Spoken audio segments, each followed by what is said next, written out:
In this video, I'm going to talk about a driven RLC circuit like this, which has a resistor, a capacitor, an inductor, and a driving voltage that varies sinusoidally, that goes up like a sine wave.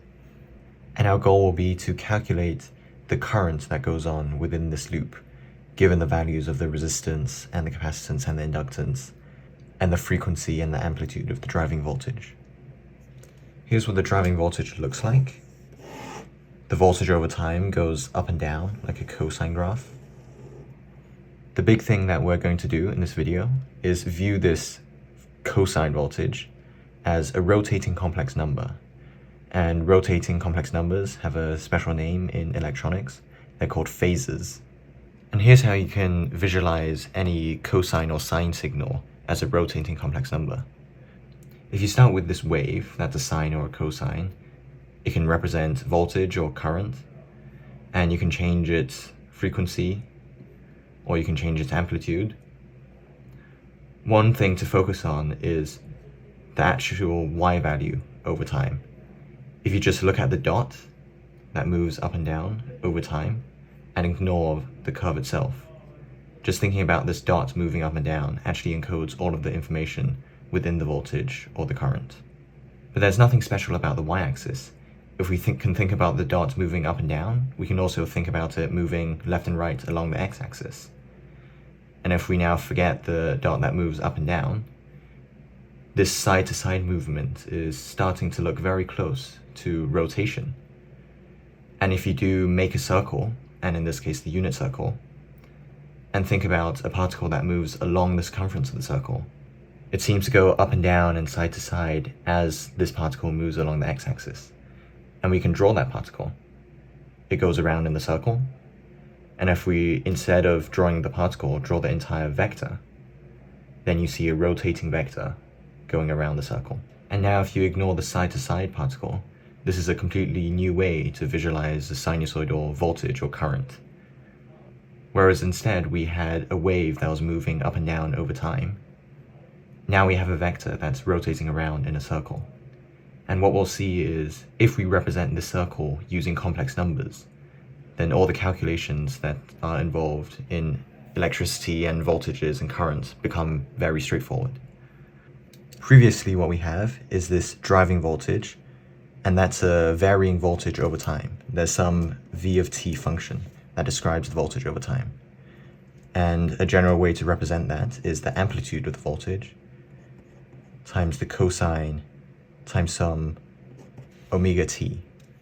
And this tells you the angular frequency of the wave. But now we've seen we can also represent voltages and currents as a rotating complex number in the complex plane. There's an equation called Euler's equation that allows you to convert between sines and cosines and exponentials that involve complex numbers. And in this case, we can just as equally say the voltage over time is equal to some amplitude times e to the power of I omega t. This expression produces a rotating complex number, and it turns around in a circle in the complex plane. So since this is a two-dimensional output, we can make the notation slightly more clearer by putting a vector symbol on the v to show that now we're considering voltage as a two-dimensional thing. But of course, in real life, voltage isn't a two-dimensional thing. We're just representing this sinusoidal voltage abstractly, now thinking about it in terms of a two-dimensional rotating complex number. But in reality, anything that we do with the complex number is still something that's happening in two dimensions. And in order to convert back to the one dimension that goes on in real life, we have to take the real component of the complex number. And going back to the spinning vector, we can see that the real component, which is kind of the component along the x-axis, is at any given time still just a cosine wave. So even if we think about the rotating vector as something in 2D space, as long as we take the real component at the very end, we'll end up with our one-dimensional real answer. The one big benefit we get with representing voltages and currents as complex numbers is that it makes phase shifts much more simple. To make this equation more complete, we should actually add a phase shift term called phi, and this phi is also measured in radians, something between 0 and 2 pi, that describes the shift of the wave. So for example, if phi were pi radians, then this wave would be 180 degrees out of phase with this wave. And the real component of this new complex number, if phi were pi, would look something like this. So let's write Ohm's law using this new way of representing voltage and current. If we think about the two-dimensional complex number of voltage, it's still equal to resistance times the two-dimensional complex number of current. Resistance is just some real number, and it describes the scale factor between voltage and current. The interesting thing now is to think what would happen if instead of just having a real number for the resistance, we instead had some complex number for the resistance as well. And it's important to clarify here that even though I have the vector arrow over all three of these symbols, they're representing complex numbers and not just any normal two-dimensional vector. And it does make sense to multiply two complex numbers together. And it has nothing to do with the dot product or the cross product that goes on between normal vectors. So let's just consider a single moment in time. Let's say we had a fixed value for resistance. That's equal to 1 plus I. One thing though before we move on is that electrical engineers don't actually write I for the complex number because I is already used elsewhere in electrical engineering. Instead of using I, you use J everywhere in all of the equations. Even though it's something you have to get used to, using J everywhere is just the same as using I everywhere. So if the two-dimensional complex resistance is 1 plus J, then from Euler's formula, the same resistance can also be represented as the square root of 2 times e to the power of I times pi over 4. And the reason to represent these complex numbers in terms of the polar form is that in the polar form, multiplication is much easier. Because this is the magnitude of the complex number, and this is the phase of the complex number. And when you multiply complex numbers, the magnitudes multiply and the phases add, and that's reflected in how when you multiply two exponential terms, you add their exponents.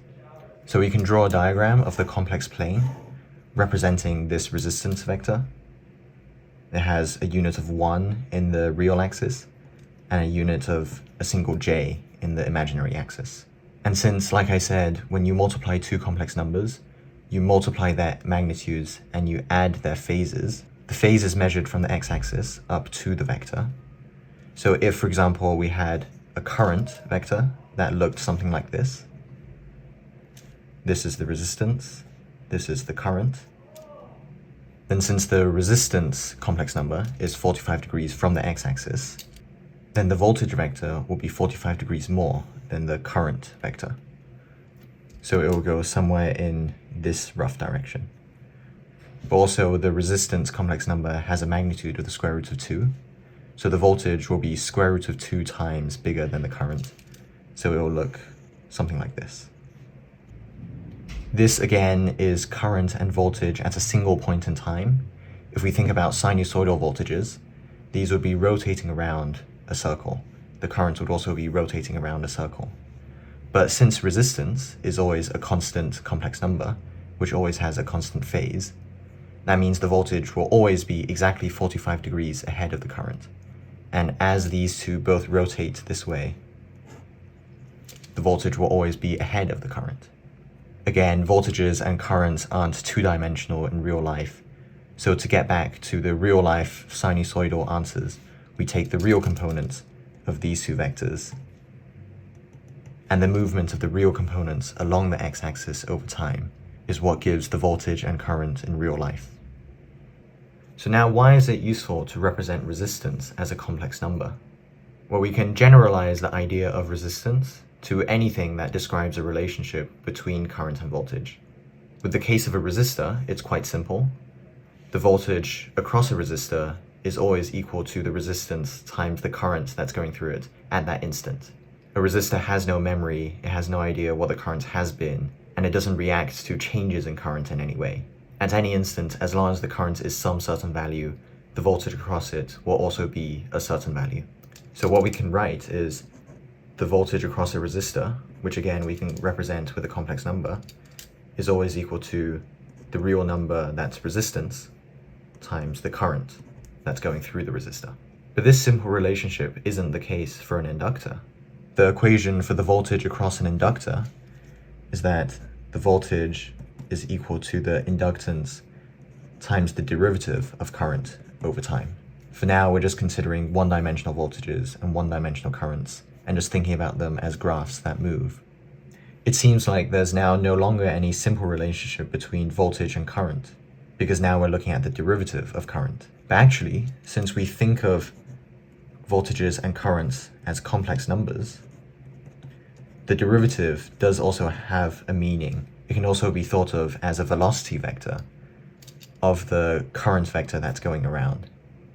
So the derivative of current over time is always some vector that's tangent to the current vector. This is di over dt. And it's a complex number, which is why I'm again writing the vector symbol over it. And now if we make the fundamental assumption that every single signal within this circuit is always sinusoidal, if every signal is always sinusoidal, that means every signal can always be represented as a spinning vector in the complex plane. And when you confine yourself to spinning vectors in the complex plane, this property allows you to write the derivative of any vector in a very neat way. You can think of this either algebraically or geometrically. If the current at any point in time is some magnitude times some rotating unit vector, again, using J instead of I, because we're in electrical engineering, and that vector is moving around at some angular velocity and is offset by some phase. One big benefit of complex numbers is that all of normal algebra and calculus still works perfectly fine. So if we just think of J as any random constant and expand the expression, now we can take the derivative with respect to t. And from the chain rule, we get an extra factor of j omega out the front. And this is saying something very interesting. This is the derivative of current. And what we see here is the original current. This is equal to this. So what this is saying, algebraically, is that the derivative of current is always equal to j omega times the current. And what does it mean when a complex number is multiplied by j? When multiplying complex numbers, you add the angles and you multiply the magnitudes. Since j always has a magnitude of 1, the effect of multiplying by j is that any complex number gets rotated by 90 degrees. And this makes sense because if we think about the problem geometrically, if we again confine ourselves to the fundamental assumption that any signal can be represented by a spinning two-dimensional complex number, then the derivative of any spinning two-dimensional complex number is always a 90-degree rotation. That's why there's this extra factor of j in front of the current position. The current velocity is always 90 degrees from the current's position. And there's also a factor of omega, because when the current vector rotates at a faster rate, then the velocity would also be faster. And that means you should scale by a factor of the current angular velocity. And now this is something very useful, because now we have an expression for the derivative of current in terms of just the current. And we can put this in the inductor equation, and that means given the current at any point in time, we can calculate the voltage. The voltage across an inductor, when you just have sinusoidal voltages, is the inductance times the angular frequency times j times the current. And remember what we said earlier. If we just think about resistance as some relationship between current and voltage, well, that's exactly what we have here. We have current on one side and voltage on the other side. And if we just think about this term as a relationship between current and voltage, then it makes sense that this is in some ways some equivalent of resistance. It's just that now this resistance is a complex number because there's a j in there. And there's a special name for this type of resistance. It's called reactance. This factor here is a pure imaginary number. There's no real part. The symbol for reactance is x, and reactance is the magnitude of this equivalent resistance term. So the magnitude of this, since j has a magnitude of 1, is just L times omega. And that applies to any inductor regardless of inductance. So we can see that the reactance of an inductor, this thing we call x, that's in some way similar to a resistance, is a function of both the inductance of an inductor and also the current driving frequency. This frequency is determined by the voltage that's driving the whole circuit. So this is the equation of a resistor. This is the equation of an inductor. We can do something very similar for a capacitor. In the general case, the voltage of a capacitor is equal to the charge on the capacitor divided by the capacitance. This is just an equation in physics, but we can convert that to something that's similar to what we already have by rewriting this as voltage is equal to 1 over the capacitance times the integral of current over time. You can see it's already quite similar to what we had here for the inductor.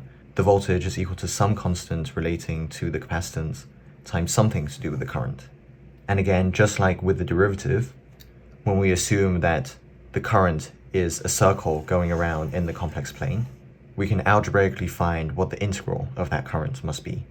If, just like here, the current is some magnitude times a rotating vector, that's rotating with an angular frequency of omega, then applying the power rule in reverse, the integral of power over time is equal to 1 over omega j times the original current. Again, this is just the original current expression, so we can say that the integral is equal to 1 over omega j times the current that's currently going through the circuit. And if we now put that integral into here, we again have an equation that relates voltage to current.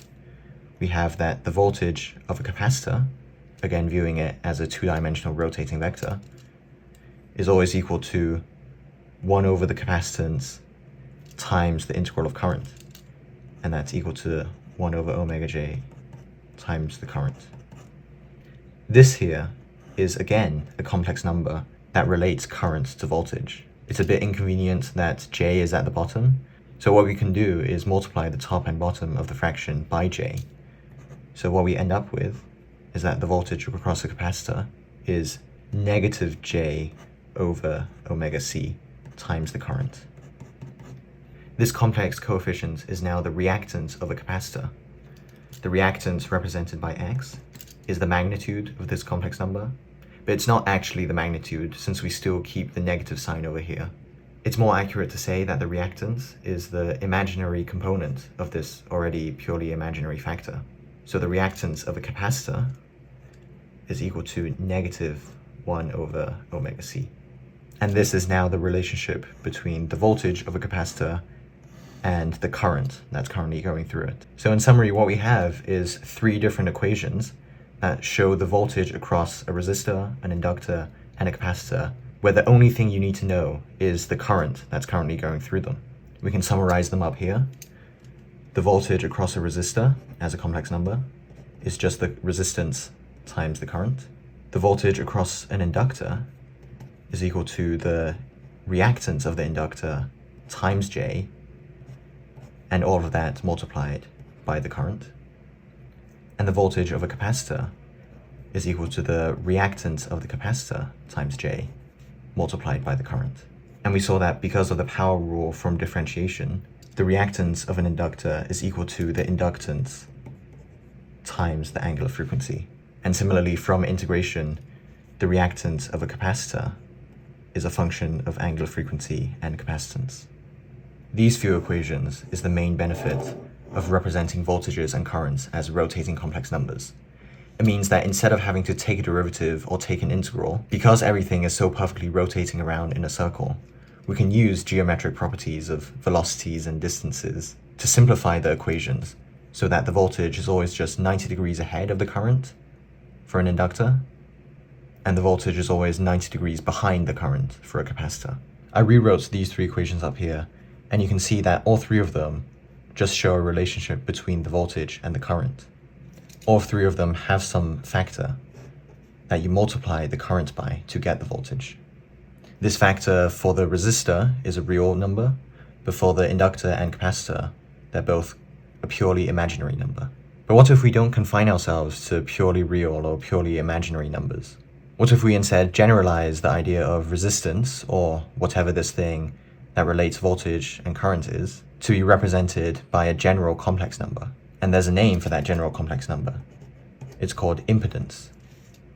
It's represented by the letter Z, and because it has both a real and imaginary part, it's a complex number, and I'm using a vector arrow over it. And in general, the impedance is equal to the resistance plus J times the reactance. This is one central idea that allows us to analyze the circuit. Because instead of thinking these three terms as separate things, if we think about all three of them as just an impedance, then it makes analyzing the circuit much easier. One big thing with impedance is that when you have different components in series that each have their own impedance, so for example, the impedance of a resistor is just the resistance, because that's the thing relating current and voltage. The big thing with impedance is that when you have things in series, you can just add their impedances, and that's the overall equivalent impedance. So we can say that the overall impedance of the circuit, that's the sum of all three components, is equal to the resistance of the resistor plus the reactance of the inductor plus the reactance of the capacitor. And now we can tidy that up to the standard rectangular form for a complex number. And now that we know the one relationship between voltage and current within the circuit, which is the overall impedance, we can calculate the current through the circuit given this voltage. Just to clarify, we can take the voltage as the driving voltage because we can redraw the circuit like this. We can think about the driving voltage on one side and think about all three components in series on the other side. Any voltage here must equal to the overall voltage between here and here. And we know that voltages within a loop add, so the voltage here must equal to the voltage here, and the voltage here is calculated by the impedance and the current. There's a nice way to visualize this overall impedance that's caused by a resistor, capacitor, and inductor. If we go to the complex plane, where this is the real axis and this is the imaginary axis, then since resistance is the only thing contributing to the real component of impedance, we can think of resistance as a complex number along the real axis. The reactance of an inductor is always a positive number, and so its contribution to the overall impedance is upwards in the imaginary axis. Capacitance is similar, but instead, the reactance of capacitance is always downwards, so it contributes to the impedance by going downwards. This means that the overall reactance, which is the sum of the positive inductor reactance and the negative capacitor reactance, is somewhere in between the two. And if you draw the vector that has a real component of the resistance and the imaginary component of the total reactance, then what you get is the overall impedance. And there's a few things we can do. If we change the resistance, then the impedance moves left and right, as expected. We can also change the inductance, which then changes the reactance of the inductor. And similarly, we can change the reactance, which then moves the overall impedance in the other direction. And there's nothing wrong with an impedance that has a negative imaginary component. All that means is that the overall reactance is negative. And if we forget the individual contributions by resistance and inductance and capacitance for a second, and just focus on the overall impedance, since we multiply current by this impedance to get the voltage, the magnitude of the impedance tells us the effective resistance, and the phase of the impedance tells us the phase difference between the voltage and the current. You can see that effect here where I've drawn the impedance, current, and voltage. Since the voltage is the current times the impedance, this angle here is equal to this angle here, and the length of the current times the length of the impedance is exactly the length of the voltage. If you adjust the x and y parts of the impedance separately, then the voltage gets affected in different ways.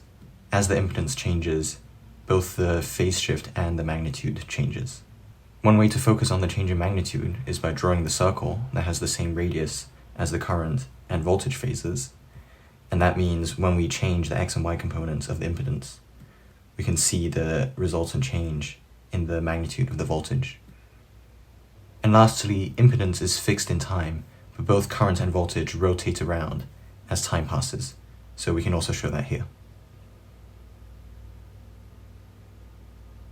And we can see that even as both are rotating, changing the impedance still changes the relationship between the two vectors.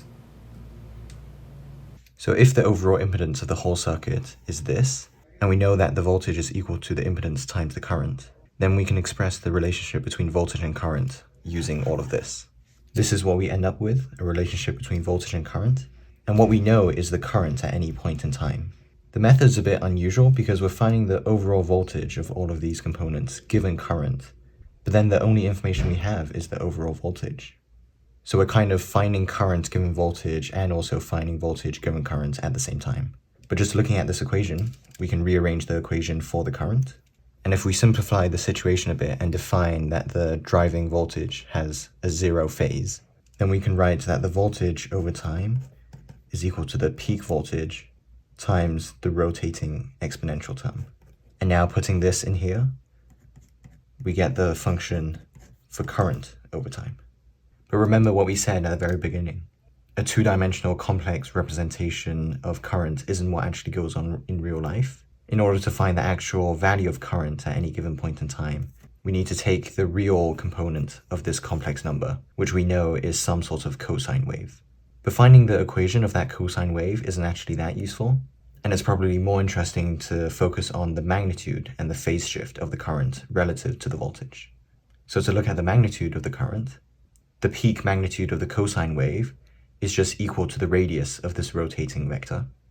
And that's also reflected algebraically, because when you take the magnitude of a ratio of complex numbers, that's the same as just dividing their magnitudes. And since this is just a rotating unit vector, the top always has a magnitude of just v0. And we can find the magnitude of the bottom using Pythagoras. So this gives the expression of the peak current within the circuit.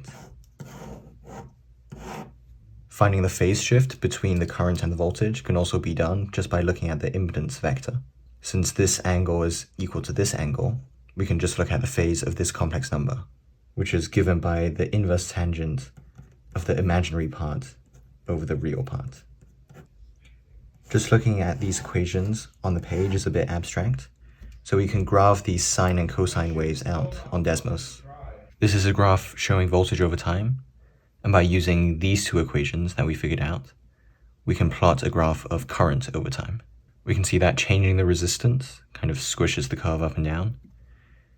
Changing the inductance squishes it and also creates a big phase shift. And changing the capacitance does something similar, but in the opposite direction as inductance. And it makes sense that a capacitance of 0 would completely block out all of the current, because a capacitor with 0 capacitance is essentially an open circuit. The last thing we can do is vary the magnitude of the driving voltage, and it makes sense that currents would scale linearly with the driving voltage. And also we can change the angular frequency of the input voltage. The reason that the phase shift changes as the angular frequency changes is because the reactance of the inductor and the capacitor depends on the angular frequency, and that change in reactance causes a different phase shift. That's all for this video. I'll have this Desmos graph linked in the description. Thank you for watching.